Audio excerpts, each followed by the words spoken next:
Migración y VIH-Sida en Yucatán.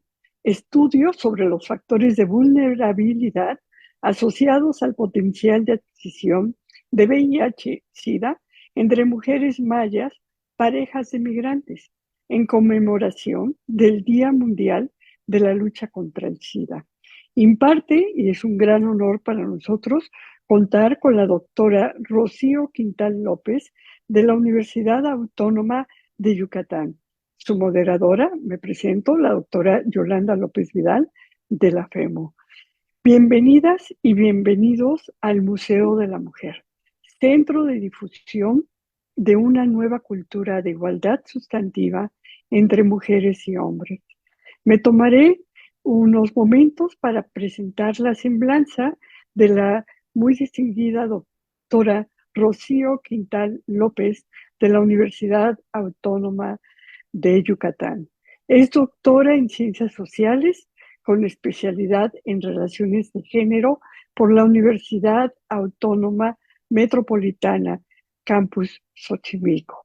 Maestra en Psicología Clínica por la UNAM, investigadora del Centro de Investigaciones Regionales, doctor Hideo Noguchi, de la Universidad Autónoma de Yucatán, desde el año 2008.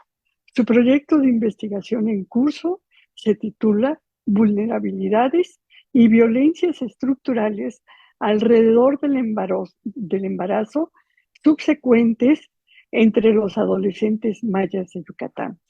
Cuenta con un sinnúmero de publicaciones, sin embargo me concentraré en dos muy relevantes, que es las resistencias ante el poder desde la práctica de los activistas en derechos humanos. Esto fue publicado en el presente año. Y significados y experiencias en torno al embarazo subsecuente entre adolescentes mayas de Yucatán el año pasado, 2022. Maternidad, el derecho a elegir, significados y experiencias de mujeres que eligieron no ser madres en el 2018. La doctora es miembro del Sistema Nacional Nivel 2. Doctora Rocío Quintal, sea usted bienvenida a darnos su excelente presentación. Muy buenas tardes.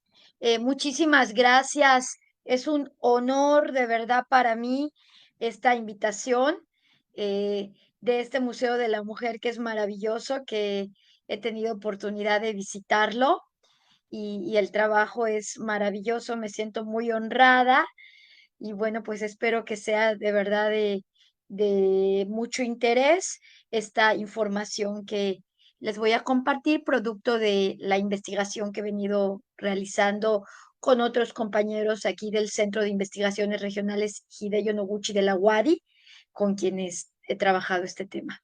Muchas gracias. Perfecto. Bueno, el tema que nos ocupa hoy, precisamente en el Día Internacional del VIH-Sida, la migración y VIH-Sida en Yucatán, y vamos hoy a centrar nuestra mirada y nuestro foco de análisis eh, en un actor, una actriz, vamos a decirlo, de investigación que poco miramos a ver cuando estudiamos el fenómeno migratorio, porque por lo general, cuando hablamos del fenómeno migratorio, pues pensamos precisamente y lógicamente en los migrantes, ¿no? Las personas que se mueven por la movilidad que tienen, pero pocas veces nos detenemos a mirar a las parejas que se quedan, a las parejas de esos migrantes que se van, pero que ellas se quedan esperando su retorno, como sucede en Yucatán, se quedan esperando el retorno de los hombres en las comunidades de origen, comunidades mayas. Prácticamente el 98% de la población de las comunidades de interior del estado en Yucatán se autoascriben como mayas. En este sentido, pues estamos hablando de comunidades mayas Y vamos a hablar de cuáles son los factores de vulnerabilidad asociados a la potencial adquisición de VIH-Sida en estas mujeres parejas de migrantes. Bueno, les quiero decir que esta es una investigación que, si bien yo soy vocera, la realizamos como parte de un equipo de investigación de la Universidad Autónoma de Yucatán, donde estuvo presente la doctora Ligia Vera. Digo, la menciono a ella porque ella es una de las pioneras en la investigación del VIH aquí en el Centro de Investigaciones con el doctor Góngora Bianchi. Y bueno, fue una investigación financiada por fondos mixtos del CONACYT y tuvo como punto de partida, pues, la realidad que nosotras como investigadoras empezamos a captar en, en nuestro recorrido y visitas con otros temas de investigación que teníamos, y que siempre buscamos que la investigación que se realice aquí en el Centro de Investigaciones Hideo Noguchi, pues sea una investigación que tenga pertinencia social y que dé respuesta a necesidades y problemas reales. En este sentido, pues fue la realidad nuestro punto de partida, la observación de esta realidad. ¿Y qué les tengo que decir sobre esta realidad como punto de partida en el tema de la diada migración y VIH-Sida? Bueno, en primer lugar, Yucatán, como la mayoría de ustedes puede conocer si nos están viendo en la ciudad de, bueno, en la República Mexicana, pues se encuentra al sur de la República Mexicana, pero a lo mejor tenemos personas conectadas en otra parte del mundo, ¿no? Ahora dan esas posibilidades las redes sociales. Bueno, Yucatán es un estado que se encuentra al sur de la República Mexicana, en lo que se conoce como la península de Yucatán. Y como ya dije, en esta península, concretamente en lo que es Campeche, Yucatán e incluso Quintana Roo, el grupo indígena que predomina en sus municipios del interior del estado son las personas mayas. Muchas de estas personas ya ha disminuido, de hecho tenemos ya un riesgo también de perder la lengua maya, pero todavía un 30% se autoascriben como maya hablantes. Y otra característica es que en estos municipios del interior del estado son municipios con alta y muy alta marginación. Y ustedes dirán, pero ¿cómo? Yucatán, que se promueve hoy en día como el paraíso, ¿no? Y que claro que es un estado hermoso y mucha gente ha venido a vivir, y uno llega a Mérida y bueno, pues tenemos ya servicios de infraestructura de muy alto nivel, pues de primer mundo, pero ese es un Yucatán.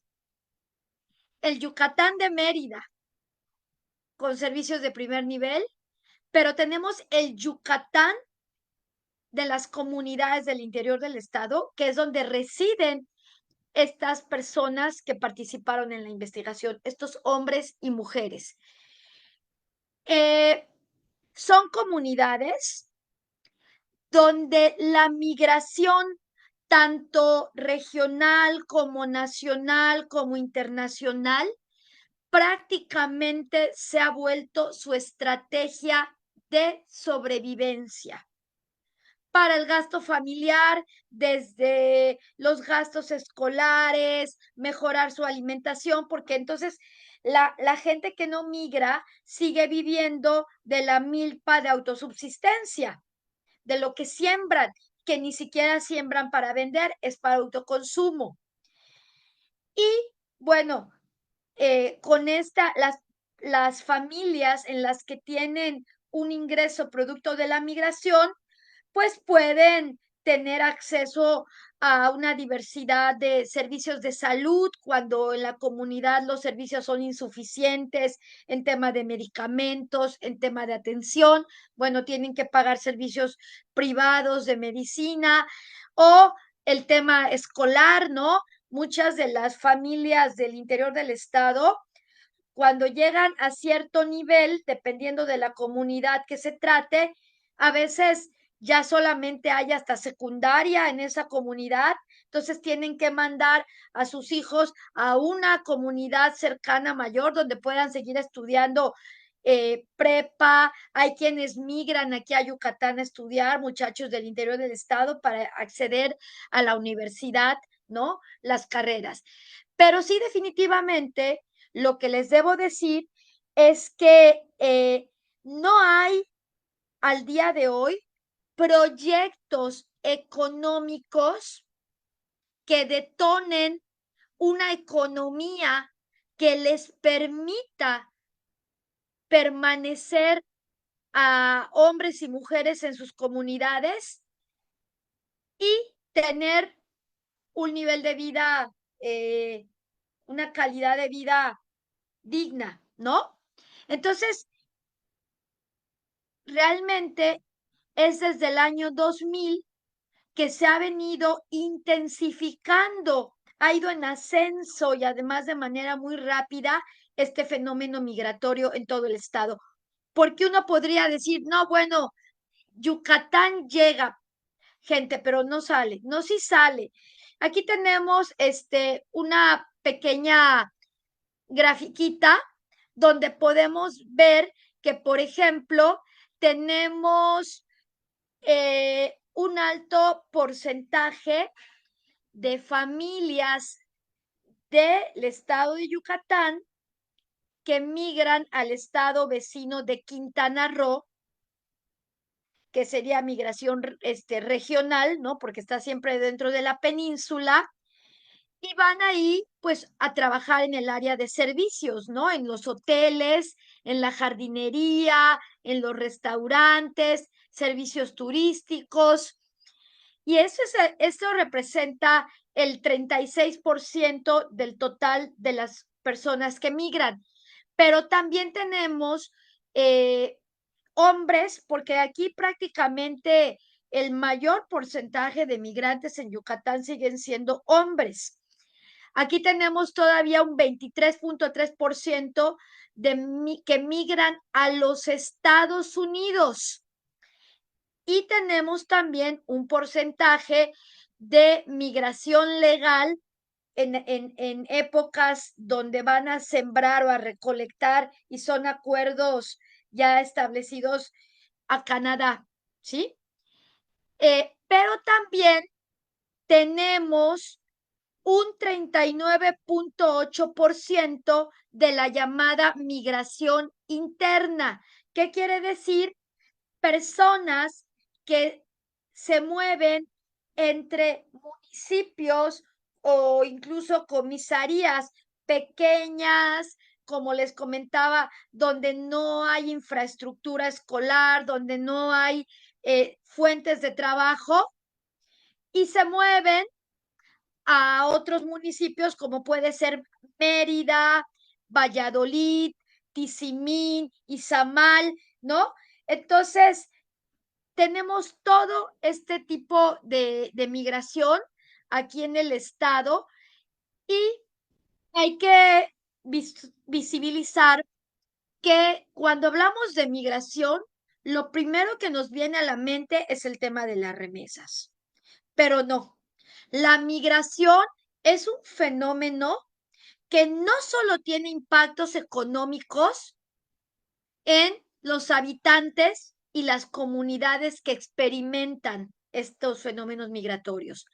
La migración aquí en Yucatán, como ya les expliqué, que está siendo cada vez en mayor intensidad, tiene efectos o está teniendo efectos a muchos niveles culturales, por ejemplo, en las tradiciones de las comunidades. Aquí tenemos la foto de un hombre yucateco con el típico traje yucateco en San Francisco, que allá hay una comunidad muy grande de hombres yucatecos migrantes, ¿no? Entonces regresan y la llegada de los migrantes tiene efectos en las tradiciones de las comunidades, en los estilos de vida, regresan con nuevas percepciones, nuevas ideas, hasta vestimentas. Por ejemplo, me ha pasado que al entrar en contacto allá, por ejemplo, en San Francisco, algunos jóvenes con las comunidades de Mara Salvatrucha, de repente ya puedes ver aquí en algunas comunidades del interior jóvenes que tú, pues prácticamente tienen, adoptan la misma forma de tatuarse, de raparse. Tú lo ves y dices, oye, pues este chico, pues es un Mara Salvatrucha, pues es un yucateco que entró en contacto con un Mara Salvatrucha y que adoptó, eh, pues las maneras pues de los tatuajes, la vestimenta, ¿no? Por decir algo, los estilos de vida, ¿no? También tiene impacto en las fiestas religiosas, en las prácticas alimenticias. Fíjense que lo de las fiestas religiosas, por ejemplo, a partir de la migración, empezó con los migrantes que regresaron aquí, por ejemplo, en varios pueblos ya, pero en Maní es muy acentuado, se empezó el culto a la Santa Muerte, que no existía antes aquí entre las familias yucatecas. Y esos son los yucatecos que migran y que regresan quienes empiezan, aprenden este culto y empiezan a traerlo aquí a las comunidades del interior. Pero tiene también efecto en las identidades de cómo se conforma la idea y la identidad de ser joven. También tiene efecto en las dinámicas de género dentro de la familia, que también se ven movilizadas con el tema de la migración. Tiene efecto en el tema de las prácticas sexuales de riesgo que, eh, que pues como hemos entrevistado a hombres migrantes, tienen también estos encuentros sexuales en sus lugares de destino y muchas veces, la mayor parte de las veces, sin la protección, lo que lo convierte en una práctica sexual de riesgo. Y entonces ahí es donde comenzamos a ver que de estas prácticas también se asocian a la adquisición de enfermedades de transmisión sexual, como precisamente es el VIH-Sida. Y bueno, pues definitivamente hay un gran impacto en el tema de la salud de enfermedad. Digo, el VIH-Sida es uno de los impactos asociados a la movilidad, ¿no? De hecho, Mario Brofman y su equipo en el Instituto Nacional de Salud Pública ya nos hablaba en sus estudios, él hizo estos estudios pioneros sobre migración y VIH-Sida, que un migrante, de acuerdo a todas las investigaciones que hizo aquí en la frontera norte, por ejemplo, y en la frontera sur después del país, con migrantes, un migrante tiene 3 veces más posibilidad de adquirir el VIH-Sida que un no migrante. O sea, el tema de la movilidad y el tema del riesgo y los riesgos y las vulnerabilidades que conlleva la movilidad y las prácticas de riesgo, pues definitivamente por sí mismo se vuelve un factor eh, que hay que tomar muy en cuenta cuando queremos establecer estrategias de prevención del VIH-Sida.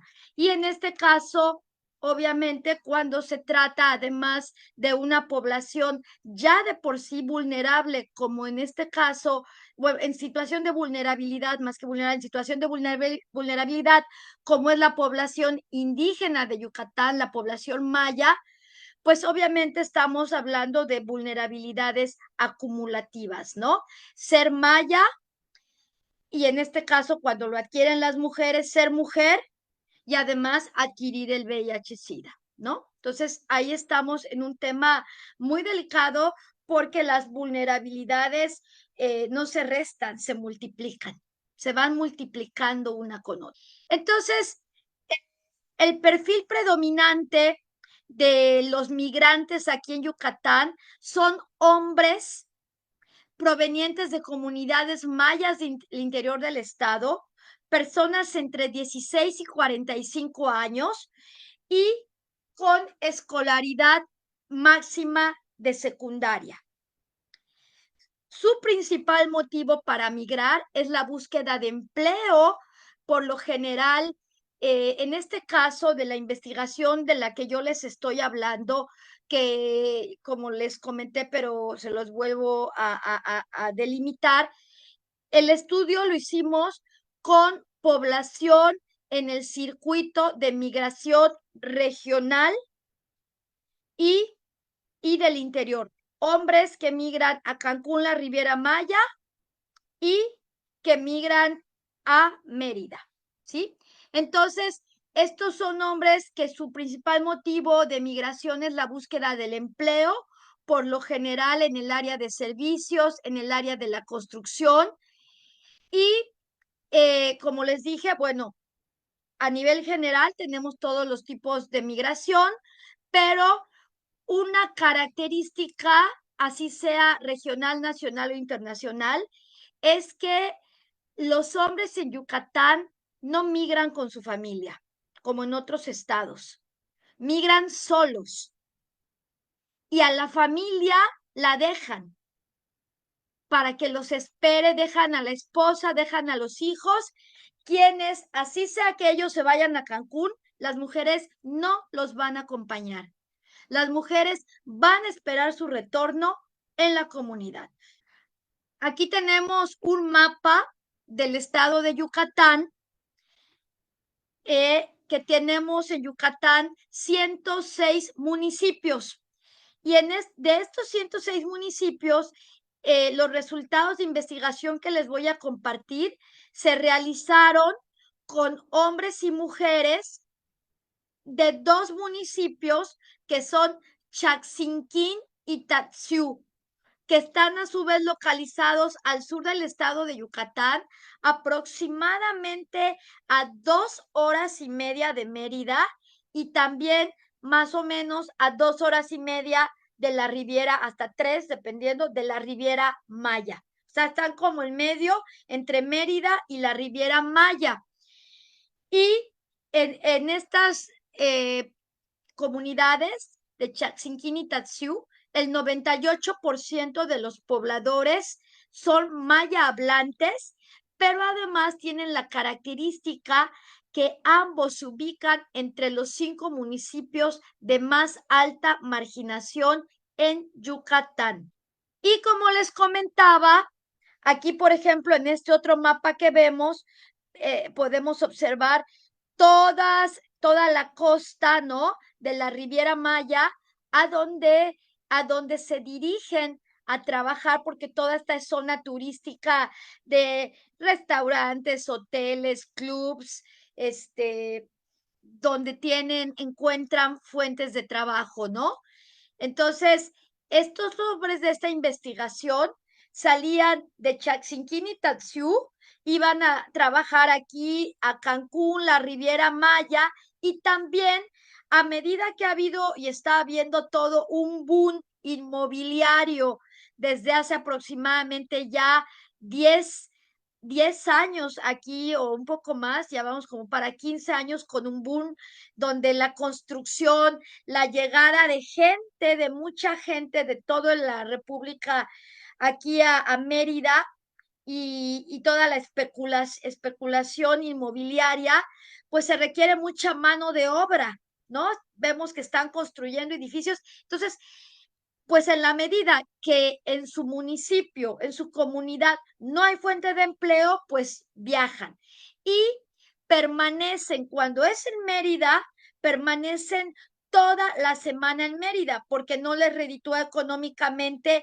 ir y venir entre Mérida y su comunidad, que está a 2 horas y media. Entonces vienen, se instalan en Mérida, por lo general en una casa, los contratistas los emplean y alquilan una casa que por lo general es una casa donde hay hacinamiento, pero o sea, son la mayoría hombres, como les digo, no es que estén con las familias, son los hombres que están trabajando en las obras. Y si es en la Riviera Maya, pues ahí sí permanecen hasta 15 días antes de volver a regresar a su comunidad, ¿no? Entonces, vamos un poco a platicar de cuáles son los problemas, impactos de esta migración con modalidad regional y de tipo pendular. Pendular es porque van y vienen, van y vienen. A diferencia de los que migran a Estados Unidos, que van, pueden estarse ahí 2 años, 3 años, 4 años, 5 años, 6 años, volver o nunca vuelven. Porque también hay casos que rehacen ahí su familia y no regresan a sus comunidades. O regresan 10 o 20 años después, ya cuando están mayores de edad, que ya hicieron un patrimonio, pues regresan ya prácticamente con sus ahorros acá, ¿no? Entonces, esto ya se los había comentado, que la tasa de prevalencia en la adquisición de VIH es 3 veces más entre población móvil migrante que entre población general. Todos estos datos confirmados por Brofman, los estudios que comenzó Mario Brofman desde el 2001, 6, 7 y que continuó muchos años después. Entonces, esto nos habla de una vulnerabilidad de migrantes ante el VIH-Sida. Y pues en este caso tiene, además de que son migrantes, como ya dije, el componente indígena, que en este caso en Yucatán ser indígena es sinónimo todavía de marginación, de rezago por las condiciones de las comunidades y también de discriminación y de racismo en el Estado, ¿no? Y entonces el VIH acentúa esta discriminación cuando son estas personas que adquieren el VIH. Esta discriminación y este rezago se acentúa y, como les comenté, entramos en el terreno de las llamadas vulnerabilidades acumulativas. Bueno, actualmente este dato está recién actualizado. Ocupamos el tercer lugar nacional en casos nuevos de VIH-Sida, ¿sí? Y estamos dentro de los 5 primeros lugares de VIH y los primeros 5 lugares en SIDA. Lo que llama la atención es que pese a estos primeros lugares que ya tenemos no es nuevo los primeros lugares a nivel de incidencia de nuevos casos de VIH en Yucatán. Siempre hemos estado entre el primero y el quinto. Y pese a eso, en Yucatán al día de hoy no existe una política pública de detección ni atención de VIH que precisamente tome en cuenta estos factores de vulnerabilidad social propios de esta población maya investigada, ¿sí? Para empezar, no se tiene cifras que realmente puedan dimensionar el problema. O sea, damos por hecho que si la cifra es de comunidades del interior del estado, al autoascribirse como mayas, decimos, bueno, pues hablamos de mujeres mayas con el problema, pero como tal, al momento de hacer las pruebas, por ejemplo, en los capacits, no se les pregunta si se autoescriben como mayas. Ese dato no se, no se toma, no se filtra, no existe la estadística, y eso a su vez pues representa un problema, ¿no? Porque lo que no se cuenta, no cuenta. O sea, si no existe la cifra que visibiliza el problema, entonces se minimiza el problema, se dificulta poner ese problema en la agenda pública y, por supuesto, todas las acciones de políticas públicas de prevención y atención, pues no se construyen, y si acaso hay alguna por ahí, no se cuenta con presupuesto, ¿no? En la medida que como tal, este problema no se visibiliza. Y desafortunadamente les quiero contar y también pues señalar que, por ejemplo, todo lo que ha sido el año 2023, la Secretaría de Salud local no ha hecho públicas las estadísticas sobre VIH-Sida aquí en Yucatán. Las que tenemos son del 2022, ¿no? O sea, eso sí realmente pues también es parte de este problema y de este llamado de atención. Bueno, voy a ir un poco rápido en esta parte de la metodología para llegar a los datos. Nada más les quiero, como les comenté, que los resultados que yo les voy a presentar solo son una parte de un estudio mucho más amplio que tuvo como objetivo realizar un diagnóstico cuantitativo cualitativo sobre factores de vulnerabilidad asociados a la potencial adquisición de VIH en comunidades yucatecas y, a partir de los resultados, desarrollar estrategias y materiales educativos de prevención para esta población. Tuvo una fase cuantitativa, tuvo otra fase cualitativa. En la cuantitativa, a través de una encuesta, identificamos los factores de vulnerabilidad asociados a la potencial adquisición de VIH entre hombres mayas y sus parejas en los municipios de Chaxinquín y Tatsiú. Y en la parte cualitativa exploramos los sistemas de creencias socioculturales, étnicas y de género asociadas a la emergencia y reproducción de dicha enfermedad, desde las voces de los migrantes y sus parejas. Y en una etapa 2 del estudio, con estos insumos que obtuvimos en la fase quanti-quali, desarrollamos materiales y estrategias educativas innovadoras y pertinentes de prevención de VIH-Sida dirigidas a hombres mayas yucatecos que migran a Cancún y la Riviera, pero también dirigida a sus parejas que residen en esas comunidades de género.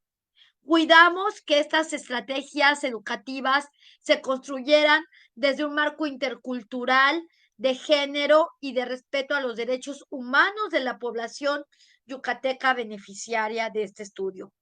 No les puedo, si al final hay interés, platicar un poquito. Hoy les voy a compartir un poco más los datos de resultados de investigación con las mujeres, pero sí quiero poner a su disposición. Tenemos un manual que es manual taller, que plantea talleres de prevención de VIH-Sida dirigidos a hombres mayas y sus parejas. Tenemos videos que generamos, obras de teatro, canciones en maya y español. Entonces, tenemos bastantes materiales que, si a alguien le interesara, alguien está trabajando con poblaciones indígenas o poblaciones mayas y pudieran y quisieran revisar estos materiales, pues obviamente para eso fueron hechos, son públicos y con mucho gusto se los puedo compartir. Y también la encuesta que realizamos, que diseñamos para la parte cuantitativa. Entonces, en síntesis, hubo una fase diagnóstica y una fase de intervención. Nada más señalarles, por ejemplo, que en la encuesta de factores de vulnerabilidad asociados a la adquisición de VIH-Sida entre los migrantes mayas y sus parejas, en, en lo relativo a los factores de vulnerabilidad, exploramos los temas de nivel socioeconómico, género, migración y etnia. Y también conocimientos, actitudes y prácticas sobre VIH, ITS, condón. Y también en la encuesta exploramos la presencia de prácticas sexuales de riesgo, tanto en los escenarios migratorios como en las comunidades de origen.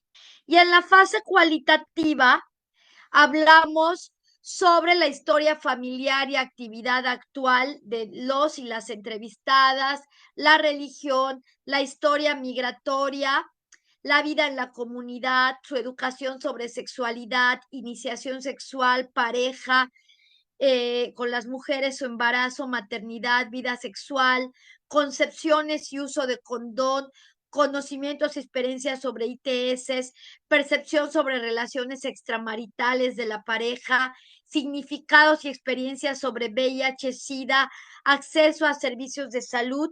Y bueno, toda esta información fue transcrita, codificada para tener resultados de tipo cualitativo. Aquí nada más vemos todo esto que les acabo de decir en este esquema de investigación. Y con la siguiente, entonces, entramos a la parte de los resultados del diagnóstico de mujeres, donde entonces ya voy a aterrizar platicándoles cuáles son esos factores de vulnerabilidad asociados a la potencial adquisición de VIH, SIDA, que ubicamos para este estudio en el caso de las mujeres. Repito, estoy dejando de lado todo lo que tiene que ver con los hombres, toda la parte de estrategias de intervención, porque lo prometido hoy, y así lo vamos a hacer, es hablar, centrarnos en las mujeres. Un poco hablar de cuáles son las características sociodemográficas más representativas de las mujeres que participaron en este estudio, ¿no? Son mujeres con una edad promedio de 30 años, o sea, ya adultas, prácticamente el 91% de ellas casadas o unidas en unión con una pareja estable hace muchos años, pero la mayor, 91% casadas. Algo interesante, o más que interesante, que empieza a llamar la atención es el tema de la escolaridad de estas mujeres. Más del 50% de estas mujeres, 56%, tiene una escolaridad promedio de primaria terminada, lo cual pues realmente es por sí mismo ya empezamos a ver un factor de vulnerabilidad, mientras que, y ahí es donde les digo del Yucatán y los yucatanes, la escolaridad promedio global para las mujeres en Yucatán es secundaria terminada, pero vean el rezago que hay en las comunidades del interior del estado, donde para las mujeres del interior del estado la escolaridad es de 6 años. O sea, y teníamos hasta con primaria trunca, ¿no? Entonces, se autoescriben el 92% como católicas, el 75.6% tienen hijos entre 1 y 4 hijos, ¿no? Y el 87% habla de tener una actividad económica remunerada, pero sí les quiero decir que son actividades que la remuneración no es constante y tampoco es una remuneración, por ejemplo, urden hamacas y las vienen a veces a vender aquí a Mérida, o les llevan costura, ellas bordan, ¿no? Estas blusas bordadas y les llevan y entonces les pagan para que borden estas blusas, no ellas las comercian, sino quienes comercian aquí en Mérida se las llevan a la comunidad, las bordan y el pago que les hacen, pues como ustedes saben, es muy bajo. Entonces, sí hay alguna que otra actividad económica remunerada, preparan horchata, también cultivan jamaica, el tema, por ejemplo, extraen miel melipona, pero son ingresos, no son ingresos altos, no son ingresos constantes, ¿no? Entonces, coadyuvan, sí, al gasto familiar, y hay una actividad económica remunerada, pero no vayamos a creer que es un ingreso, no equipara a lo que los esposos ingresan a la familia cuando salen a trabajar en las construcciones, ¿no? En la migración. Como les había dicho, el 98.7% de estas mujeres se considera maya, y de estas mujeres que participaron en la investigación, hubo un 26.9% que al día de hoy solo hablan maya. No hablan español y maya, lo cual por sí mismo, la etnicidad ahí ya se vuelve otro factor de vulnerabilidad, porque pues obviamente su acceso a información es restringido, ¿no? O sea, en medios de comunicación, en la clínica, o sea, como porque además les digo, ya pasa de que pueden ir a una clínica y nadie del personal hablar maya. Se vuelve un problema, ¿no? La comunicación con estas mujeres. Y tenemos un 70% que habla maya y español, ambas lenguas. Al explorar qué es lo que saben sobre el VIH-Sida, estas mujeres parejas de migrantes, tenemos que el 87.2% cuenta con información sobre VIH-Sida, pero nuestro entusiasmo empieza a ser menos cuando nos damos cuenta que mucha de la información que conocen o con la que cuentan es información errónea, hay mitos, reproducen estigmas, ¿no? Por ejemplo, ahorita más adelante vamos a ver que todavía creen un alto porcentaje que el VIH-Sida se transmite por el piquete de un mosco, por usar el mismo plato o vaso que la persona que tiene el VIH, ¿no?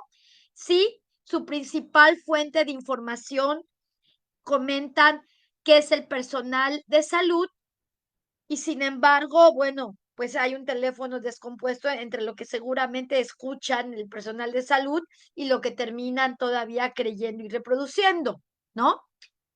Tenemos que el 75% de estas mujeres sí identifica que las prácticas sexuales es uno de los principales mecanismos de transmisión del virus del VIH. Se identifican que son las prácticas sexuales, un 75%, pero todavía tenemos un 25% que no identifica que las relaciones, prácticas sexuales son una vía de transmisión del virus. Y un 59% de mujeres ha escuchado que existe una prueba para detectar la presencia del VIH-Sida en su cuerpo. Pero solo un 21% de las mujeres, un porcentaje muy bajo, se ha realizado esta prueba alguna vez en su vida y por lo general se las han realizado porque llegaron a una situación de parto o con un accidente, les realizan pruebas sanguíneas y entre ellas les comentan que le hicieron la prueba de VIH y es cuando algunas de ellas se dan cuenta que tienen el virus y es hasta ese momento que también se dan cuenta que el esposo ya lo tiene, no les había dicho, o el esposo tampoco se ha dado cuenta que lo tiene, y al ella salir positivo, pues él tiene que ir a hacerse la prueba. Y entonces, muchas veces es a través de la detección en la mujer que se desencadena el conocimiento de este tema en la familia. Y como les digo, en situaciones eh, que no iban directamente a ello, ¿no? Esto, algo muy importante es la parte de las condiciones de posibilidad simbólicas que prevalecen en este contexto. Cuando hablamos de las condiciones de posibilidad simbólicas, estamos hablando de los constructos o las construcciones de género que atraviesan la idiosincrasia y que atraviesan el día a día de la vida de estas mujeres. En estas comunidades todavía se reproducen estos roles hegemónicos, dominantes, estereotipados de las mujeres en su rol de madres, esposas, amas de casa, que permanecen en el espacio privado y quien tiene el rol de proveedor y por lo tanto se justifica que viaje, que salga y que sea ausente porque está cumpliendo con su rol de proveedor.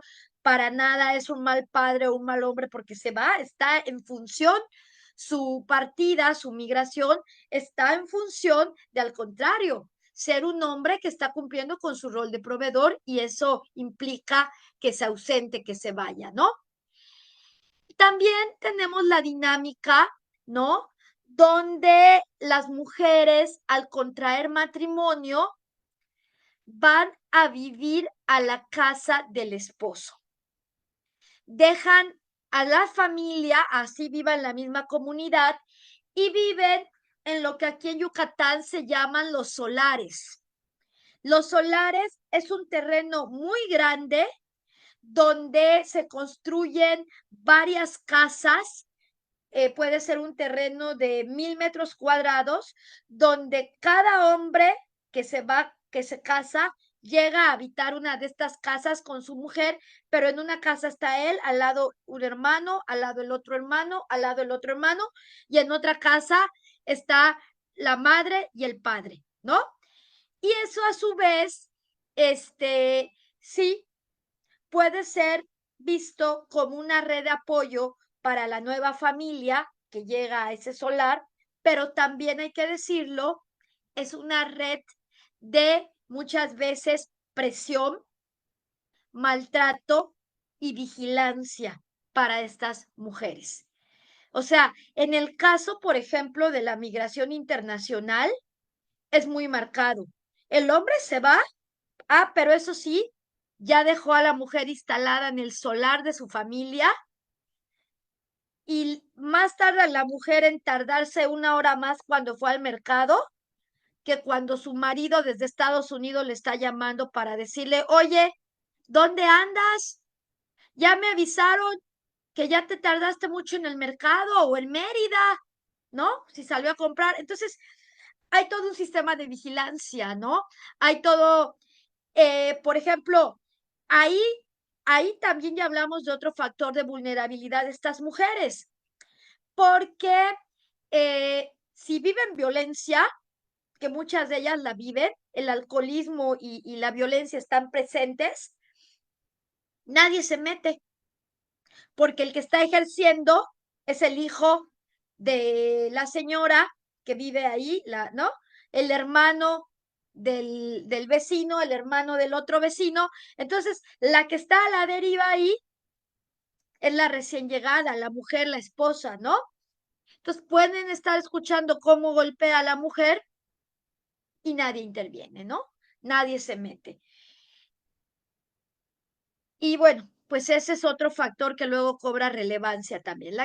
El 51% de las mujeres, bueno, esto hablan sobre todo que cuando sus parejas permanecen más de 15 días fuera, no tienen tanto contacto, ¿no? Porque mientras están en la construcción, los jefes les piden, obviamente, pues por tema también de seguridad, les recogen los celulares, ¿no? Mientras están en la construcción para que no vaya a haber algún accidente, o sea, no caigan en la tentación de estar contestando llamadas, chateando. Entonces, realmente la comunicación durante el tiempo que sus parejas están fuera es reducida. Se reduce a una llamada, bueno, al WhatsApp, ¿no? Pero vamos, hay una merma en lo que podría ser el contacto, la comunicación con la pareja. Hablan ellas de que más bien cuando se presentan problemas en la familia, tratan de resolverlos ellas solas o con la red que tienen de apoyo de la familia de él o ya en el último de los casos con la familia de ellas y también está en la comunidad, ¿no? Un factor también muy importante es el tema del consumo del alcohol por parte de estos hombres que migran. El 86% de las mujeres señalaron que sus esposos consumen alcohol. El 32% habla de que el consumo es semanal. Y esto es relevante porque vamos a recordar que si ellos están en Mérida, solo regresan los fines de semana. Y entonces regresan y muchas veces ya llegan, incluso hablaban estas mujeres, ya llegan en el camino, salen de trabajar y ya llegan con algunos grados de alcohol y como, pues voy a decirlo en términos coloquiales, ya enfiestados, siguen la fiesta en la comunidad, ¿no? El 68% de las mujeres hablaba de que ya estando en la comunidad, sus maridos o parejas siguen consumiendo alcohol. Hay una inversión del dinero ganado en alcohol y también hablan de recepción de violencia bajo los efectos del alcohol de la pareja, ¿sí? Y les quiero decir que no les doy cifras exactas, pero hay un dato que ahora nos está preocupando aquí en Yucatán, que es el tema de las drogas en las comunidades del interior del estado, que es un efecto adicional también de la migración. Los hombres se van sin una adicción y regresan adictos a alguna droga. El tema del fentanilo aquí en las comunidades del interior del estado está arrasando a jóvenes y eso ha escalado el tema de la violencia precisamente tremendamente. Es un problema muy grave que estamos ya viviendo aquí en Yucatán. No se habla poco en los medios, pero quienes vivimos y estudiamos aquí tenemos que dimensionarlo, ¿no?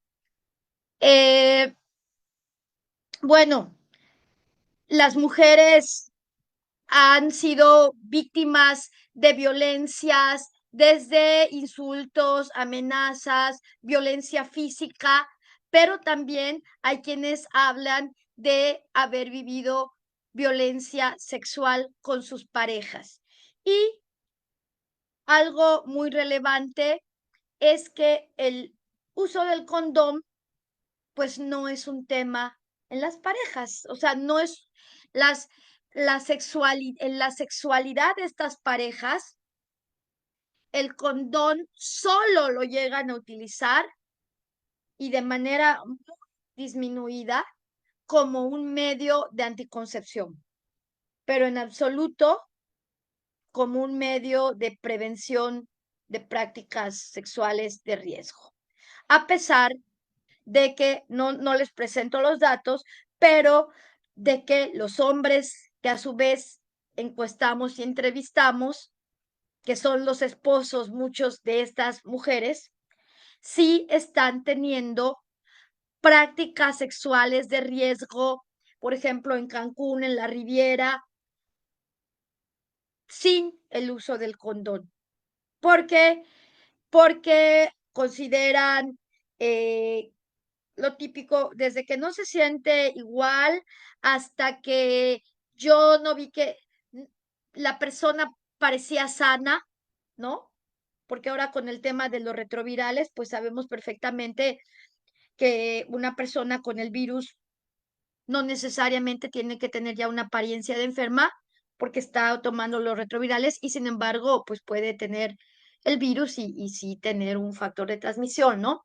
Entonces, o lo usan la primera vez y cuando tienen 2 y 3 veces con la misma persona las relaciones de riesgo, dicen, lo dejé de usar porque ya era de confianza, pero no se dan cuenta que esa misma persona, ellos se regresan a su comunidad y está teniendo relaciones de riesgo con otras personas y aunque ya lo tuvieron 2 o 3 veces con ellos, pues ellos ya entran en esta cadena de riesgo, ¿no? Entonces, eh, a pesar de esto, el tema del condón no se plantea como una posibilidad eh, de negociación para estas mujeres, ni siquiera ellas es algo que tengan, que tengan como que visibilicen, ¿no? Algo interesante, como les decía, sí un 87% señala tener conocimientos, pero cuando ya analizamos la calidad y la veracidad de estos conocimientos, pues ya no empieza a ser tan optimista ese 87%, porque les decía, un 68% de mujeres, de las mujeres encuestadas, todavía cree que el VIH se puede transmitir por la picadura de un mosquito. O sea, todavía prevalecen mitos. Un 11% sigue pensando que si utilizan el plato, el vaso, la hamaca, la taza de baño de una persona que tiene el diagnóstico de VIH-Sida, van a adquirirlo. Todavía un 24% cree que besarse en la boca con otra persona con VIH puede ser una vía de transmisión. Lo que les decía, ¿no? Concretamente, usar el baño de una persona con VIH, 14.8%. Y esto es relevante porque al menos aquí en Yucatán hemos detectado casos de violación a los derechos humanos de población maya que es expulsada, sacada del hogar cuando se enteran que tiene VIH, no dejan que vuelva a convivir si tiene hijos, sobrinos, hermanos. De verdad, hemos detectado casos eh, de personas que ya no las dejan volver a entrar al hogar, a la casa, los ponen a dormir en el chiquero con animales. Es decir, digo, no son afortunadamente la mayoría, pero sí prevalecen mitos. Les estaba yo diciendo hace rato, todavía un 23% de mujeres que solo hablan maya, ¿no? Y por supuesto, bueno, pues la información a la que tienen acceso es reducida, es limitada y esto, bueno, va a la par de la prevalencia de estos mitos que a su vez se traducen en estigmas y discriminación para la población con el diagnóstico de VIH-Sida en ese contexto. Algo muy, muy interesante cuando hablamos del tema del estudio de los factores de vulnerabilidad en las mujeres mayas parejas de migrantes es este factor de amor romántico que todavía prevalece asociado a estos roles de género tradicionales, donde estas mujeres definitivamente no consideran la posibilidad de la infidelidad por parte de sus parejas, ¿no? Por ejemplo, solo un 3.8%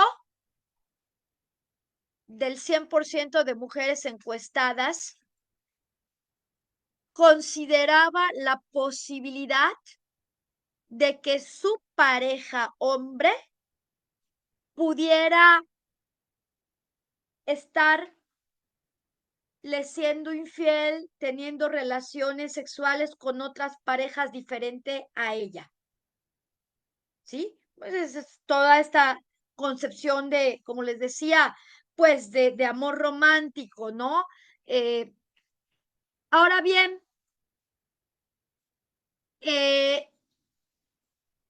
el 89% de estas mujeres sí perciben o tienen la idea de que un hombre migrante tiene más posibilidades de adquirir el VIH-Sida que un no migrante. O sea, sí tienen claro que si un hombre migra, sus posibilidades de adquirir el VIH-Sida van a aumentar. Pero esto no se traduce, a pesar de que ellas son esposas de migrantes, en prácticas de cuidado. ¿Por qué? Porque ahí, entre la percepción de la mayor posibilidad de que el migrante adquiera el VIH y yo soy esposa de migrante, pero hay el factor del amor romántico, de la idea de fidelidad. Sí, sí tienen mayor posibilidad, pero él no, pero mi pareja no. O sea, y sí tienen mayor posibilidad porque pueden tener relaciones sexuales con otras personas a donde van y no cuidarse, dicen. Pero mi pareja no, mi pareja me es fiel, dice, mi pareja me cuida, decía textual, ¿no? Entonces, eso nos lleva a una baja percepción de riesgo en estas mujeres. Y eso a su vez se traduce en una poca o nula práctica de detección temprana, de búsqueda de pruebas para la detección temprana porque no se perciben en riesgo, porque definitivamente el tema de usar el condón como parte de sus prácticas sexuales, como les digo, ni lo vislumbran como un tema que les preocupe, que les ocupe, y realmente se vuelve poco realista pensar que el tema de la prevención en estas mujeres va a ser a través del uso del condón con estas parejas. La realidad es que por todos estos factores culturales, de género y étnicos que les acabo de comentar, en este contexto, la prevención, o más bien la prevención, se restringe a una prevención de tipo secundario con la detección temprana del virus, que en este momento sabemos puede ser la detección temprana, la diferencia entre accesar a medicamentos que frenen el llegar al estado de SIDA, ¿no? tienen el VIH, pero que no se desarrolle, que no ataque el sistema inmunológico al grado de entrar ya en una etapa de SIDA, ¿no? Y entonces, aquí tenemos como una síntesis de los factores que configuran escenarios de vulnerabilidad. O sea, todo un escenario de vulnerabilidad asociado a la potencial adquisición de VIH-Sida entre estas mujeres mayas, parejas de migrantes. Y hablamos en cuanto a la condición étnica del monolingüismo, cuando solo hablan maya, asociado también a condición de marginación y pobreza, a la presencia de información sobre VIH-Sida imprecisa y con la prevalencia de mitos, a la baja detección temprana de VIH-Sida a través de la prueba, prácticamente solo el 21% se había hecho la prueba, a prácticas sexuales sin uso de condón con parejas migrantes que están teniendo prácticas sexuales de riesgo, a una baja percepción de riesgo relacionada con la adquisición del VIH-Sida, que es algo que hemos trabajado bastante, que aumente su percepción de riesgo, y a relaciones de pareja en las que existe y se naturaliza la violencia y el alcoholismo de los hombres, ¿sí? Entonces, todos estos factores se concatenan y construyen o constituyen este escenario de vulnerabilidad asociado a la potencial adquisición del VIH-Sida entre estas mujeres parejas de migrantes. Y pues muy brevemente, la que sigue, por favor, pues como les había dicho, toda esta información la tradujimos en una segunda etapa donde desarrollamos estrategias y materiales educativos de prevención. Estos materiales partieron de la identificación de estas premisas que están presentes en esta población. O sea, para poder, todo lo que investigamos fue el insumo para el desarrollo de esta etapa, ¿no? De estrategias, usamos la mercadotecnia social y los puntos de partida fue identificar que en esta población no existe una concepción clara de lo que diferencia el VIH del SIDA, que los hombres practican el sexo sin condón cuando la pareja tiene una apariencia sana en el escenario migratorio, que la confianza depositada por parte de las mujeres parejas de migrantes las coloca en una situación de riesgo, que las mujeres no solicitan el uso del condón ya que no es una práctica común dentro de este marco social, y que las mujeres no se realizan la prueba rápida de VIH-Sida ya que no se conciben en riesgo. Y a partir de todas estas premisas identificadas como factores de vulnerabilidad, desarrollamos estrategias de prevención con impacto para disminuir las posibilidades de adquisición de VIH, SIDA, usando la mercadotecnia social. En el caso de las estrategias de prevención, con los hombres mayas, y aquí sí les cuento un poco, la estrategia de prevención con la mercadotecnia social estuvo dirigida a lograr que los hombres usen el condón siempre que tengan prácticas sexuales con las parejas de los escenarios migratorios. Con las de la comunidad no lo van a tener. O sea, hay que partir de hechos realistas a partir de lo investigado. O sea, el hecho de decir me voy a poner a tener relaciones sexuales con mi esposa no va a suceder porque además, o sea, eso para ellos es como me va a evidenciar, ¿no? Entonces, pero sí que utilicen el condón siempre con las parejas de los escenarios migratorios sin que medie el criterio de la apariencia sana o de la confianza que hace que lo dejen de usar. Y con las mujeres mayas, parejas de migrantes, la estrategia estuvo dirigida a fomentar el autocuidado y la prevención secundaria, de tal manera que soliciten y se realicen la prueba de detección temprana y oportuna del VIH al menos una vez al año. ¿Por qué? Porque sabemos que hay un riesgo latente y que, bueno, más vale hacerse la prueba y hacer la detección y recibir la atención tempranamente que por miedo al resultado evadir esta realidad.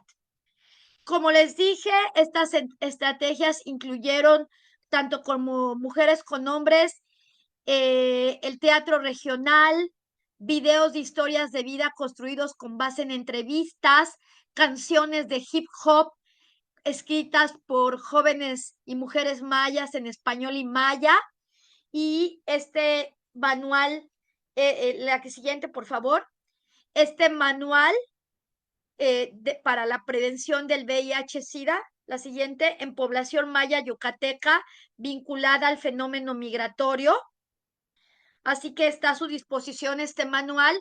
Ahí desarrollamos los talleres que trabajamos con con hombres, con mujeres. Y algo interesante es que las estrategias de prevención estuvieron dirigidas no solo a los migrantes y a sus parejas, sino que estuvimos trabajando en las escuelas secundarias y preparatorias, porque en esas comunidades, esos jóvenes son los futuros migrantes, son los que van a desertar